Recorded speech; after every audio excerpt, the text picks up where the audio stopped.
My ex-wife abandoned me and our kids to be with her affair partner. Now she wants to come back after her life fell apart, but I refused. I'm 36, male, and let's just say life took a turn in meth I didn't see coming. I'm not some high-powered exec or anything, just a regular guy, working a regular job, trying to keep it together for my 2 kids. Thought I had the whole normal life thing down. Married for 12 years, decent house, 2 kids who mean everything to me. But that all went to hell about a year ago. It started small.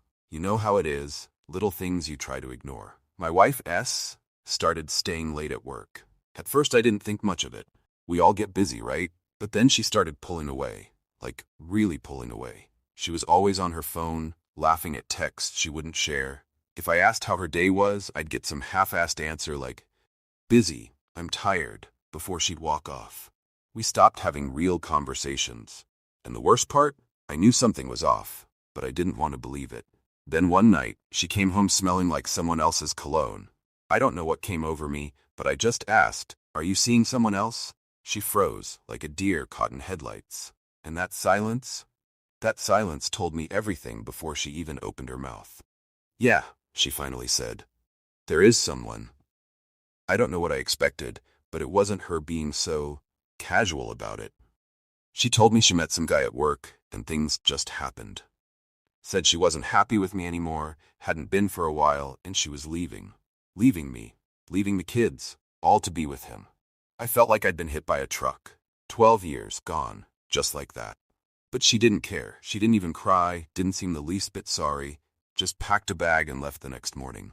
She didn't even look at our kids, didn't say goodbye, just left. I had to figure out how to tell our kids why their mom wasn't coming home. How do you explain that to a 10-year-old? My daughter asked, "Did we do something wrong?"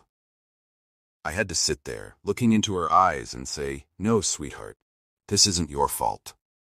But you know what? I wasn't even sure I believed that myself. How the hell could a mother just abandon her kids? Months went by, and she barely contacted us. She was off living her new life with this guy while I was here, holding everything together, trying to keep our family from falling apart. My son stopped asking about her after a while. My daughter? She still waited for a text or a call that never came. Then, one day, out of the blue, S showed up at my door. She looked like shit. Makeup smudged, hair a mess, eyes red and puffy. "I made a mistake," she said, standing there like she expected me to feel sorry for her. "I want to come back." I stared at her, trying to wrap my head around what she was saying. This woman, who left me and her kids without a second thought, now wanted to come back because her little fantasy life went to crap? Was she kidding me? "You left," I said, keeping my voice as calm as I could, though I was boiling inside. "You walked out on us, on your kids." She started crying, acting like I should just forget everything. "I didn't mean for things to get this bad. I wasn't thinking. Please, I want to come home." I couldn't believe it. "You didn't mean for it to get this bad? What did you think would happen when you left? What did you think would happen to your kids?" She tried to play the victim, saying, "I was confused. I wasn't happy. But I see things clearly now. I miss the kids. I miss you." I laughed. Actually laughed. The nerve of this woman. "You miss us? You didn't even call. You didn't even give a shit. Now your life falls apart, and suddenly you want to come back?" "No, that's not how this works." She wiped her tears, then turned cold. Real cold. "You're being selfish. You can't handle raising them on your own. They need me." I just stared at her. Was she serious? Where were you when they needed you 6 months ago? Where were you when they were crying for their mom? You think you can just show up and everything will be fine? No. You left. You don't get to just come back when it's convenient for you. That's when she snapped. "You think you're some kind of hero? You're not. You can't do this alone. You'll fail, and when you do, I'll be right here.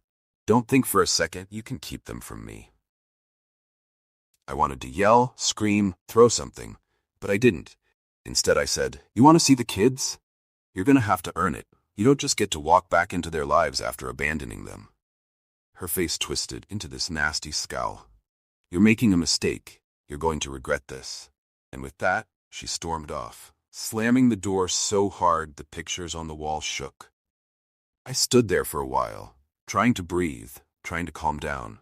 I couldn't believe the entitlement. The sheer audacity of her thinking she could come back. Like nothing happened. Like we were all just waiting for her to get tired of her little fling and come home. That night, I sat the kids down and told them their mom had come by. My daughter's eyes widened, like she was hoping her mom was back for good. "Is she coming home?" she asked, voice small. "No," I said, and I could see the relief wash over her face. It broke my heart. After that, S kept texting, trying different tactics. Apologies, promises to change, therapy offers, you name it, she tried it. But I wasn't having it. I wasn't putting my kids through that again. Then came the custody threat. She filed for joint custody, probably thinking she could force her way back into their lives. That she could use the courts to get what she wanted. So I lawyered up, ready to fight.